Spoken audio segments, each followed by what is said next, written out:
আজকের রান্না দুপুরের রান্নায় ছিল ডাল আর মুরগির মাংস ভুনা। এই তো আমি ডাল রান্নাটা বসিয়ে দিছি অনেক আগেই, এখন বাগার দিয়ে নামিয়ে নেব। এই তো ডাল বাগারও হয়ে গেছে। তারপরে আমি মুরগির মাংস একটু শুকনা শুকনা করে বাগার দিয়ে ভাজি করব, ভাজার মতো করে শুকনা শুকনা করে রান্না করব। ডাল দিয়ে যেহেতু খাবে, ডালের জন্যে মুরগির মাংসতে ঝোল না হলেও চলে। এই তো মাখা মাখা ঝোল করে আমি রান্না করব।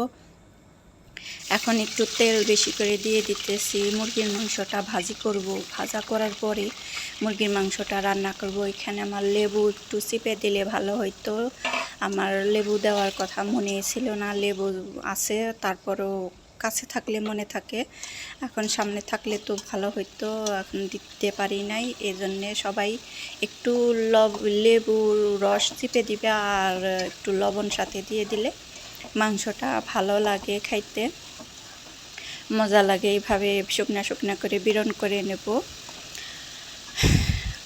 বাচ্চাদের এই মুরগির মাংস দিলে আর কথা বলে না, আর সুন্দর করে রান্না করলেও সবার কাছে মজা লাগে। এই তো আমি রান্নাটা আর কি মুরগির মাংস ভাজাটা হয়ে গেছে, এখন আমি উঠিয়ে নিতেছি।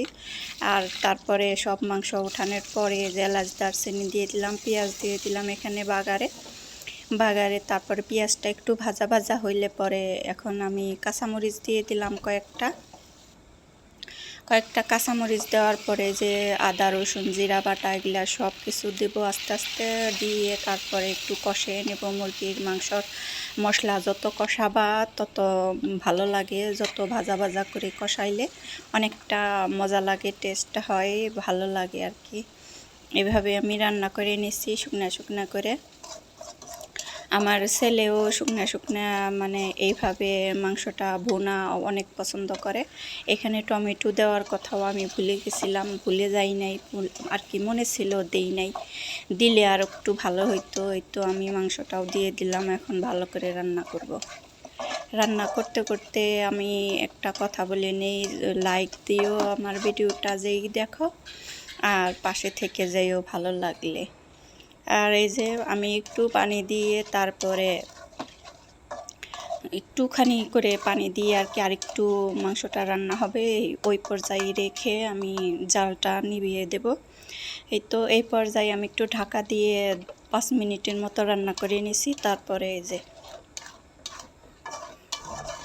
আরেকটু শুকাবে, পরে নামিয়ে নেব। সুন্দর করে রান্না করে নিলাম। এখন এই তো বাইরে নেব বাটিতে। তারপর হয়ে গেছে রান্না করা। আজকের রেসিপিটা কেমন লাগলো জানিও, ভালো লাগলে রান্না করে খেয়ে দেখো, অনেক মজা লাগে, অনেক টেস্ট। 2-3 জন মানুষের জন্য এরকম রেসিপি দরকার।